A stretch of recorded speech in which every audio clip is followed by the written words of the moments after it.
नमस्कार, मैं रवीश कुमार। एम्स एक ऐसा अस्पताल है जो पूरा कभी नहीं बनता, टुकड़े टुकड़े में बनता है और कई मामलों में 10-15 साल निकल जाने के बाद भी बनता रहता है। अब चुनावी कारणों से एम्स को चालू किया जाने लगा है, लेकिन उसमें भी कुछ विभागों के सहारे इसे शुरू कर दिया जाता है। यह एम्स की कमाल की कामयाबी है कि वह सरकारी अस्पतालों का चुनावी मॉडल बन गया है, लेकिन इसकी आड़ में पूरा एम्स कभी नहीं बन पाता। और एम्स बनने के नाम पर प्राथमिक स्वास्थ्य केंद्र से लेकर जिला अस्पतालों की कड़ियों को भी अधर में छोड़ दिया जाता है। मरीज एम्स बनने का सपना लेकर आधी नींद में पटना से दिल्ली, भोपाल से दिल्ली भागता रहता है। जब आम लोग एम्स का नाम लेते हैं तो उसका मतलब केवल एम्स नहीं होता, बल्कि टॉप क्लास सरकारी अस्पताल भी होता है। लेकिन जब कोई सरकार एम्स की बात करती है या कोई राजनीतिक दल एम्स का नाम जपता है तो उसमें एक तरह की चालाकी होती है। एम्स का नाम तमाम सरकारी स्वास्थ्य व्यवस्थाओं के बदले लिया जाने लगा है। सरकारी स्वास्थ्य व्यवस्था में प्राथमिक स्वास्थ्य केंद्र से लेकर जिला अस्पताल तक अस्पतालों की कई श्रेणियां आती हैं। ये कड़ियां ध्वस्त होती जा रही हैं। इसे ठीक किए बगैर एम्स तमाम अस्पतालों का विकल्प नहीं बन सकता। अव्वल तो एम्स को भी एम्स की तरह नहीं बनाया जा रहा है। किसी राज्य, किसी जिले को एम्स मिल जाता है, लेकिन कई साल तक वह एम्स की इमारत के रूप में खड़ा रहता है। उसके भीतर के विभाग खाली खंडहर नजर आते हैं। लोगों को लगता है कि जिला अस्पताल तो कभी ठीक नहीं होगा, एम्स ही आ जाए। और एम्स के आने और बनने में और 10-15 साल निकल जाते हैं। आम आदमी जहां होता है वहीं रह जाता है। एम्स का मकसद क्या है? श्रेष्ठ मेडिकल शिक्षा देना, मेडिकल की पढ़ाई और रिसर्च में श्रेष्ठ मानक तैयार करना और मरीजों को, गरीब मरीजों को सस्ता और बेहतर इलाज देना। यह उम्मीद सभी अस्पतालों से की जाती है, मगर एम्स से कुछ ज्यादा की जाती है। अगर पढ़ाने वाले सीनियर प्रोफेसर, फैकल्टी नहीं होंगे तो मेडिकल के छात्र और दूसरे डॉक्टरों को मेंटरशिप नहीं मिलेगी।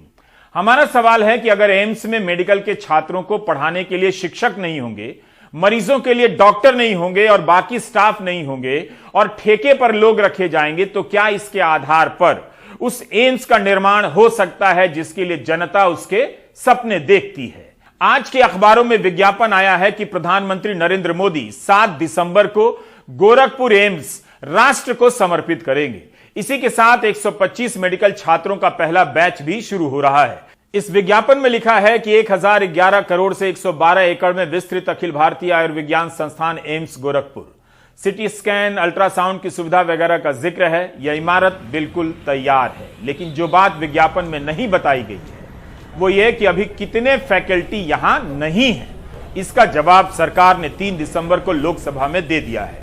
बताया है कि गोरखपुर एम्स में 183 फैकल्टी के पद मंजूर किए गए हैं, लेकिन इस वक्त 118 फैकल्टी नहीं है। 64% पद खाली हैं, आधे से ज्यादा। लेकिन प्रधानमंत्री इसे राष्ट्र को समर्पित कर रहे हैं। शायद चुनाव है, ऐसा ही होता है। अस्पताल चालू हो जाता है और आने वाले वर्षों में डॉक्टर आते रहते हैं और पद भरते रहते हैं और भरते भी नहीं है।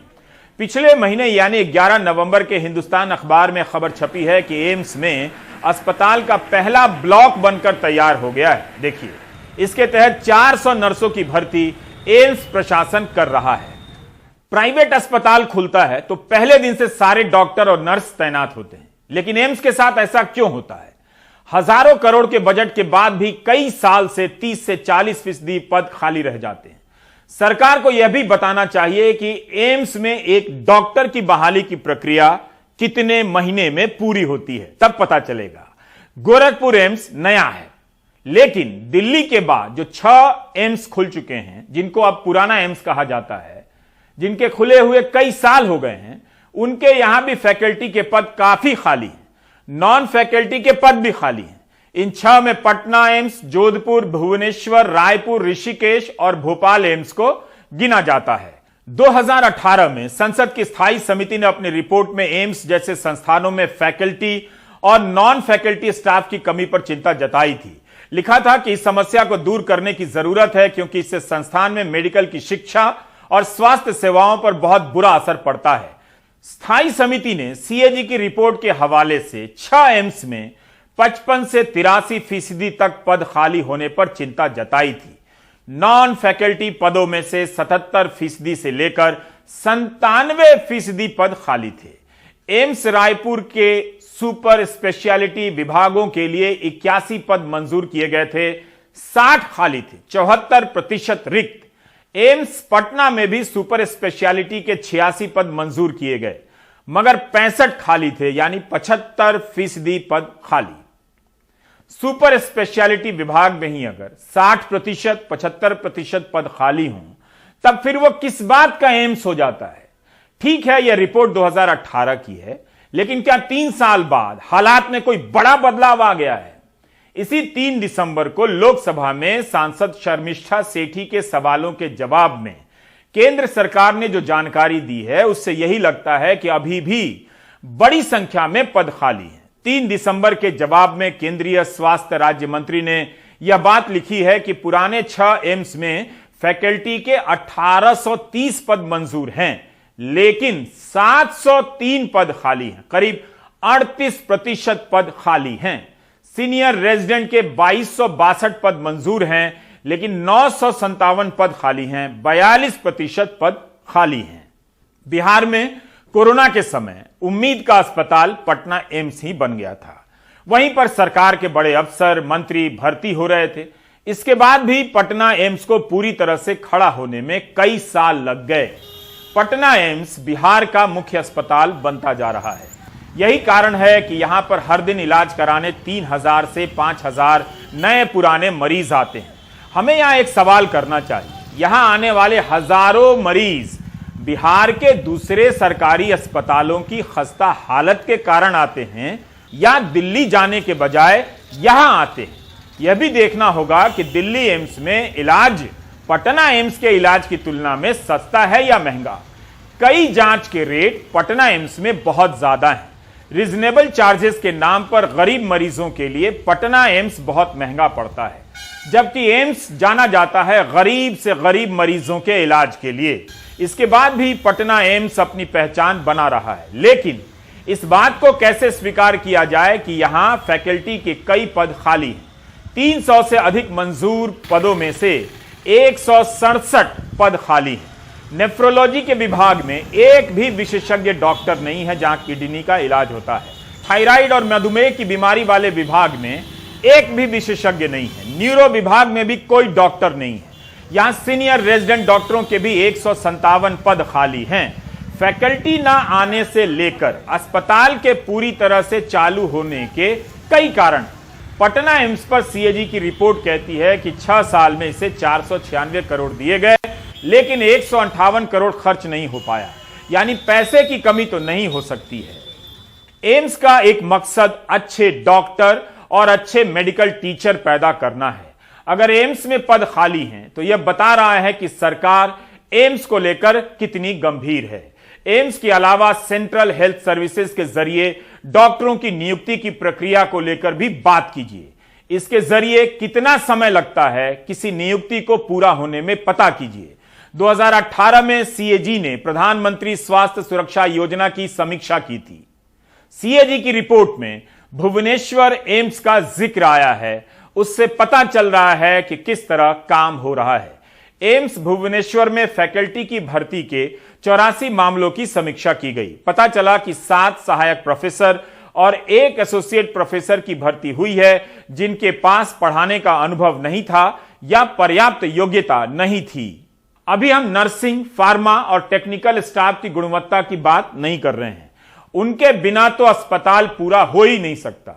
यही कारण है कि 6 एम्स बन जाने के बाद भी दिल्ली एम्स में मरीजों का आना कम नहीं हो पा रहा है। दिल्ली एम्स में 2019 में देश भर से 44 लाख से अधिक मरीज इलाज कराने आए।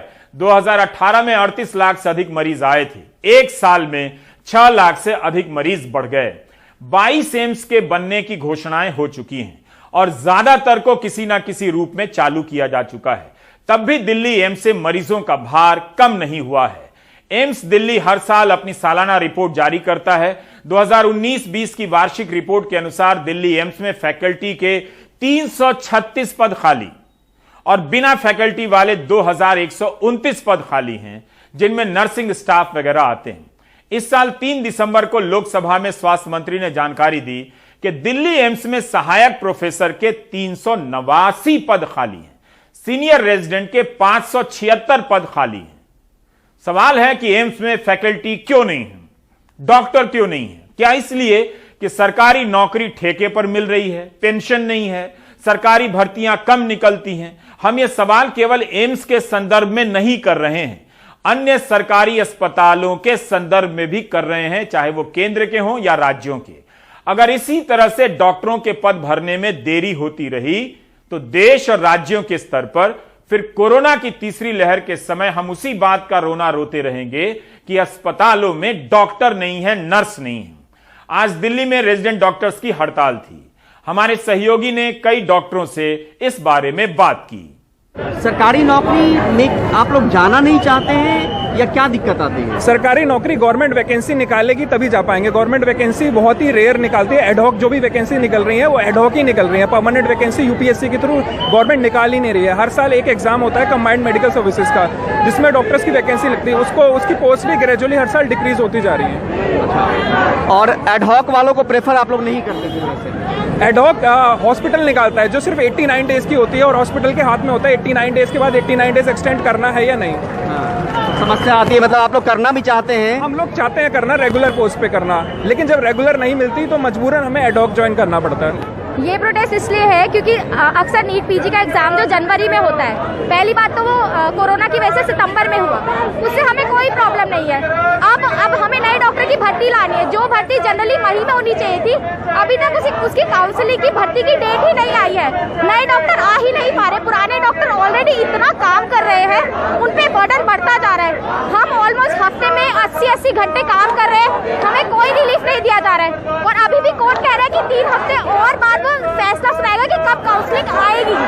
तो इसलिए हम बहुत परेशान हैं, हम सारे डॉक्टर, और हम सरकार से यही चाहते हैं कि मरीजों के लिए, हमारे लिए, सबके लिए यही अच्छा है कि नया कोरोना का स्ट्रेन भी आ गया है तो काउंसलिंग थोड़ा जल्दी करा दे, फास्ट ट्रैक कोर्ट में जाके कुछ भी करके इस केस को थोड़ा जल्दी प्रायोरिटी में ले। सर हम एट अ स्ट्रेच, हम जूनियर्स है, फर्स्ट ईयर्स है, हम at a stretch 36 hours to 40 hours duty करते हैं। सुबह 7:30 बजे जाते हैं तो दूसरे दिन 2 बजे आते हैं। मेरी छोटी बेटी है घर पे, she always misses me so much. तो मतलब मेरे को लगता है कि हमारे जूनियर्स जल्दी आएंगे तो हमारा बेसिकली फॉर द फ्रेटर्निटी, हमारे ये जो हमारे पेशेंट्स है, पेशेंट केयर के लिए बहुत अच्छा होगा।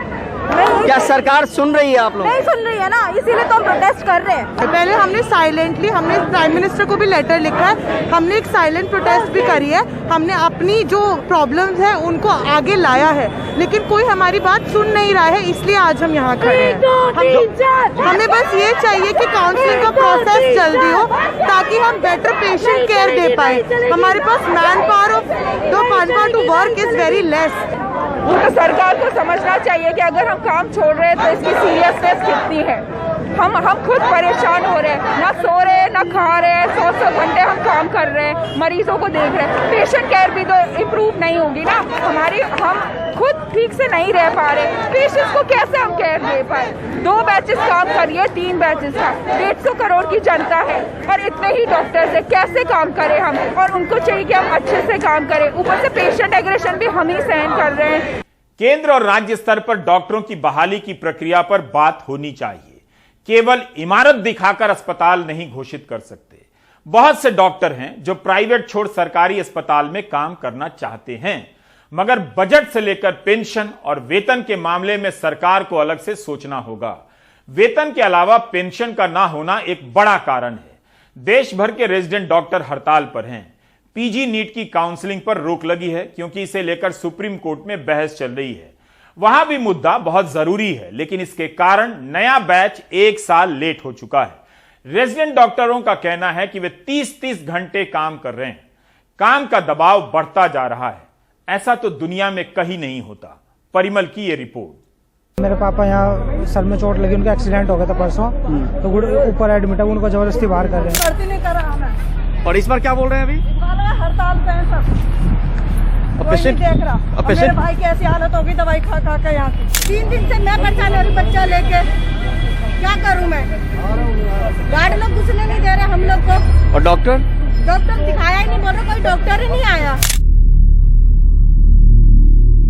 1 2 3 4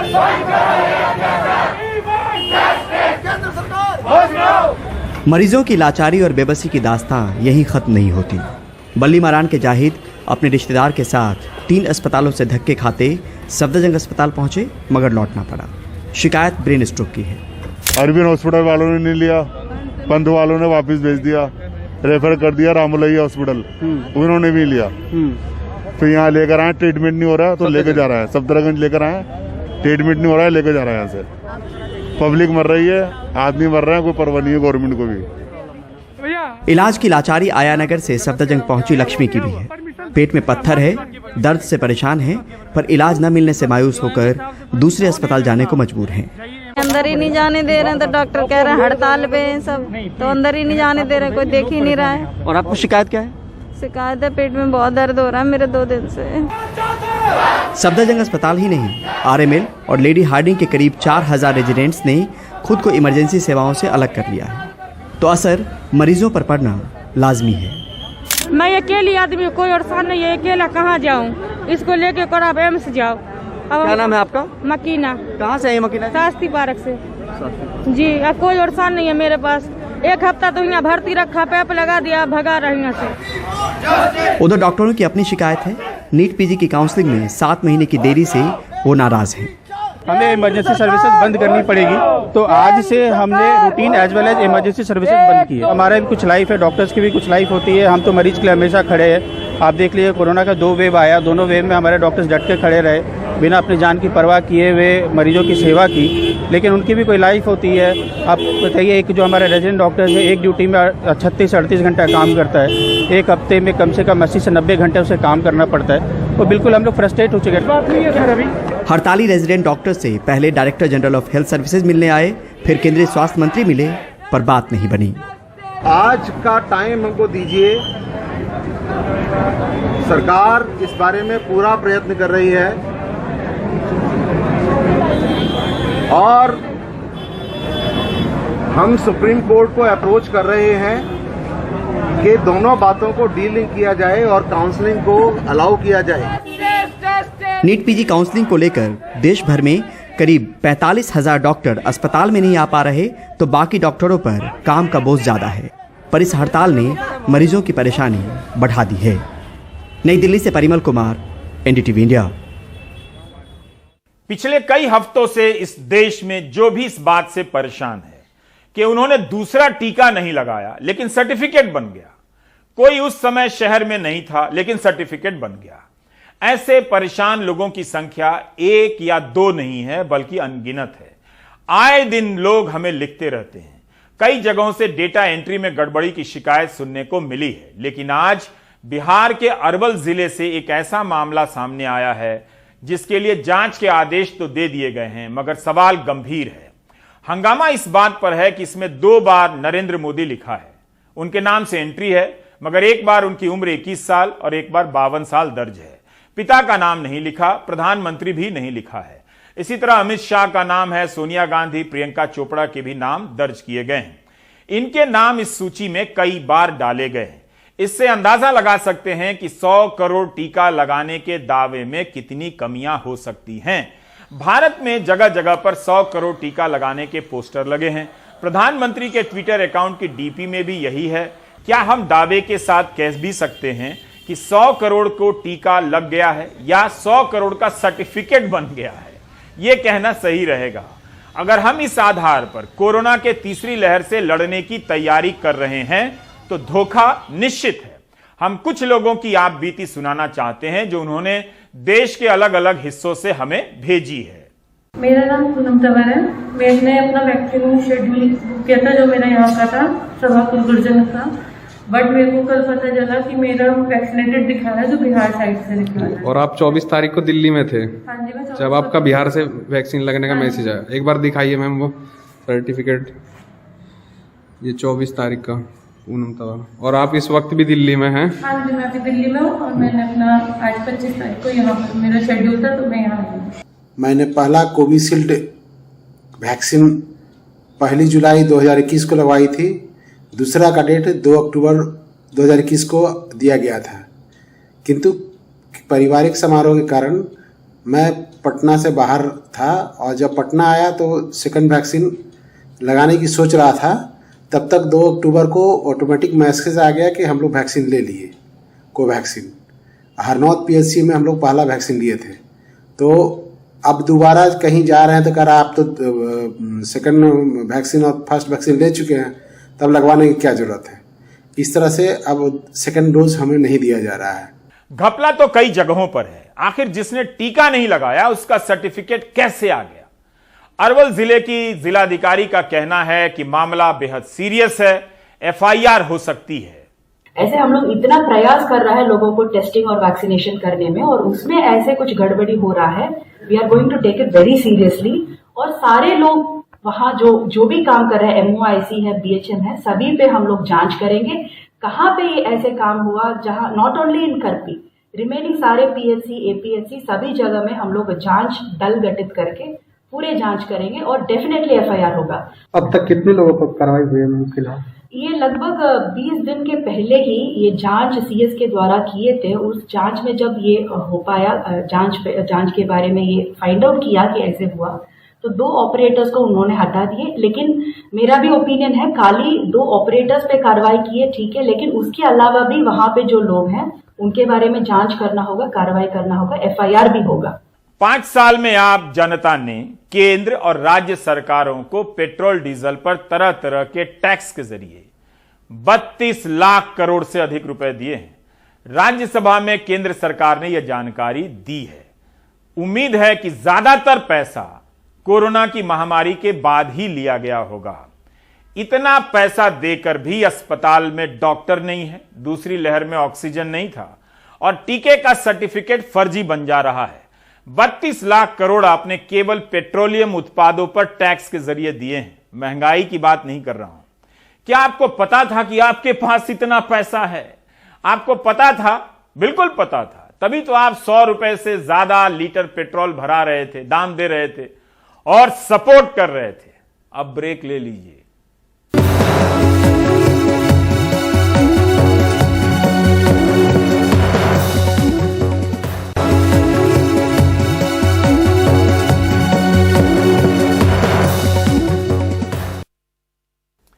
सेना के हाथों नागरिकों की मौत की घटना से नागालैंड में विरोध प्रदर्शन शुरू हो गए हैं। राज्य के मुख्यमंत्री नेफियू रियो ने कहा है कि हमारे भाइयों की मौत सुरक्षा बलों के हाथों हुई है, ये निर्दोष लोग हैं, दुनिया इसे माफ नहीं करेगी। ये पूरे नागालैंड के लिए काला दिवस है, कोई इस दिन को नहीं भूल सकता। मुख्यमंत्री ने कहा कि AFSPA armed forces special power act से सुरक्षा बलों को कवच मिल जा रहा है। इस कानून को लेकर अंतर्राष्ट्रीय मंचों पर बहस हो रही है। हम बहुत बड़े लोकतंत्र हैं, लोग मांग करते हैं कि इसे हटाया जाए। हर साल केंद्र इस एक्ट को बढ़ाई देता है कि नागालैंड अशांत क्षेत्र है, लेकिन जब शांति की बात चल रही है तब अशांत कैसे है? राज्य के मुख्यमंत्री ने इस घटना की जांच के लिए SIT का गठन किया है। यह घटना शनिवार की है। सेना के एक ऑपरेशन के दौरान आम लोग निशाने पर आ गए। उसके बाद आम लोग भड़क गए और सेना की टुकड़ी को घेर लिया। केंद्र सरकार का दावा है कि खुद को बचाने के क्रम में सेना को फायरिंग करनी पड़ी और आम लोग मारे गए। केंद्र और सेना ने इस घटना पर अफसोस जताया है और जांच की बात स्वीकार की है। इस घटना में 13 ग्रामीण मारे गए हैं, एक जवान की भी मौत हुई है। आज हॉर्नबिल फेस्टिवल रद्द करना पड़ा, जो राज्य भर में मनाया जाता है। नागालैंड के मुख्यमंत्री ने घटना के बाद इसकी निंदा की और गृह मंत्री अमित शाह ने भी अफसोस प्रकट किया। राज्य के मुख्यमंत्री ने कहा है कि पहली बार राज्य सरकार ने कहा है कि सेना ने लोगों को मारा है। NDTV को इस मामले की FIR की कॉपी मिली है जो पुलिस ने दर्ज कराई है। इसमें लिखा है कि सेना की 21 पारा स्पेशल फोर्सेज ने मौन जिले के ओटिंग गांव के लोगों पर गोली चला दी।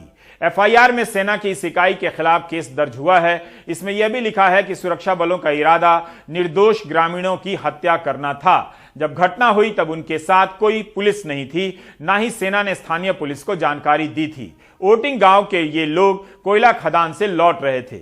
इस घटना के बाद इलाके में बहुत नाराजगी फैल गई। सेना ने भी घटना पर गहरा अफसोस जताया है। आज संसद में नागालैंड के सांसद और विपक्ष के सांसदों ने निर्दोष ग्रामीणों की हत्या को लेकर सवाल उठाए। नेशनल डेमोक्रेटिक प्रोग्रेसिव पार्टी के सांसद तोखेहो येप्थोमी ने कहा है कि आर्म्ड फोर्सेस एक्ट से नागरिकों के कत्ल का लाइसेंस नहीं मिल सकता है, इसे वापस लिया जाना चाहिए। Some NSA and K undergrounds are moving in that vicinity. And they got the information that the undergrounds were moving in 2-3 vehicles. But whereas those diseased people, they were moving in only one tipper mini truck, 8 of them. So when they approached these 21 para troopers, they discriminately fire upon them and kill 6 of them on the spot in the body of the mini truck, and the other 2 were seriously injured. It was in the close vicinity of Oting village, and the Oting village is not in Myanmar border. It is in Assam-Nagaland border. So the villagers heard about the gun shooting, and then they went to see the incident that had taken place in that place. The body of those slain 6 laborers were shifted to another mini truck and wrapped under the tarpaulin. So where they were, since the blood stain was in the ambushed vehicle, they searched for their dead body and they found beneath the tarpaulin. देखिए 4 और 5 तारीख को नागालैंड में जो हुआ वो नागालैंड के इतिहास में काला दिन माना जाएगा, क्योंकि निहत्थे भारतीय नागरिकों को उग्रपंथी समझते हुए भारतीय सेना की एक विशेष यूनिट ने उन पे गोली चलाई और उनकी मृत्यु की, और उसके बाद मुठभेड़ में और भी लोगों की मृत्यु हुई है। ये बहुत ही संवेदनशील बात है, क्योंकि इस समय भारत सरकार नागा के एक राजनीतिक मुद्दे को लेकर नेगोशिएशन में है। इस प्रकार की घटना सरकार और लोगों के बीच में एक दरार पैदा करती है। इसलिए हमारी मांग है कि केंद्र सरकार, गृह मंत्री, रक्षा मंत्री दोनों इस मुद्दे पर अपनी जवाबदेही दे, अपनी जवाब दे, और साथ ही साथ सारे राजनीतिक दलों को बुलाकर उत्तर पूर्वांचल की बिगड़ती हुई कानूनी व्यवस्था को लेकर एक बैठक बुलाएं। अगर विश्वास ऑल पार्टी मीटिंग भी आप डिमांड कर रहे हैं? हाँ, ऑल पार्टी मीटिंग भी हम की डिमांड कर रहे हैं, क्योंकि आप देखिए आज नागालैंड, नवंबर में मणिपुर में एक आर्मी कर्नल और उनके बीवी और बच्चों को मारा गया। कुछ महीने पहले आसाम और मिजोरम के पुलिस कर्मचारी के बीच में शूटिंग हुई जिसमें पुलिस कर्मचारी मारे गए। तो ये एक प्रकार से हर महीने उत्तर पूर्वांचल के किसी न किसी राज्य में इस प्रकार की कानूनी व्यवस्था को लेकर प्रश्न उठ रहे हैं। इसलिए ऑल पार्टी मीटिंग की हम डिमांड कर रहे हैं। नागालैंड में यह मामला गंभीर हो गया है। केंद्रीय गृह मंत्री अमित शाह ने भी घटना का पूरा ब्यौरा संसद में दिया। उनका कहना है कि भीड़ को तीतर बितर करने के क्रम में गोलियां चली हैं और नागरिकों की मौत हुई है। सेना ने अफसोस जताया है और पुलिस इस मामले की जांच कर रही है। दिनांक 5/12/21 की शाम में लगभग 250 लोगों की उद्वेलित भीड़ ने मोन शहर में असम राइफल की कंपनी ऑपरेटिंग बेस पर तोड़फोड़ की। भीड़ ने सीओबी के मकान में आग लगाई, जिसके उपरांत असम राइफल की टुकड़ी को भीड़ को तितर बितर करने के लिए गोली चलानी पड़ी। इसके कारण एक और नागरिक की मृत्यु हो गई और एक अन्य घायल हो गया। प्रभावित क्षेत्र में किसी और अप्रिय घटना को रोकने के लिए अतिरिक्त बलों की तैनाती कर दी गई है। सेना की 3 कोर मुख्यालय द्वारा एक प्रेस वक्तव्य जारी किया गया है, जिसमें निर्दोष नागरिकों की दुखद मृत्यु के घटनाक्रम पर अत्यधिक दुख सेना द्वारा व्यक्त किया गया है। सेना द्वारा इन दुर्भाग्यपूर्ण मृत्यु के कारणों की जांच उच्चतम स्तर पर की जा रही है और कानून के अनुसार समुचित कार्यवाही की जाएगी। यह निर्णय लिया गया है कि सभी एजेंसियों को यह सुनिश्चित करना चाहिए कि विद्रोहियों के खिलाफ अभियान चलाते समय भविष्य में ऐसी कोई दुर्भाग्यपूर्ण घटना की पुनरावृत्ति न हो। सरकार स्थिति पर सूक्ष्मता से नजर रख रही है और क्षेत्र में शांति और सौहार्द सुनिश्चित करने के लिए आवश्यकता अनुसार जरूरी उपाय भी किए जा रहे हैं। Armed forces special power act को लेकर सवाल पहले से भी उठते रहे हैं, कश्मीर से लेकर पूर्वोत्तर के राज्यों तक में। लेकिन इस घटना ने आम लोगों के खिलाफ इस एक्ट के बहाने हो रही जातियों के सवाल को फिर से केंद्र में ला दिया है। आप देख रहे थे प्राइम टाइम। नमस्कार।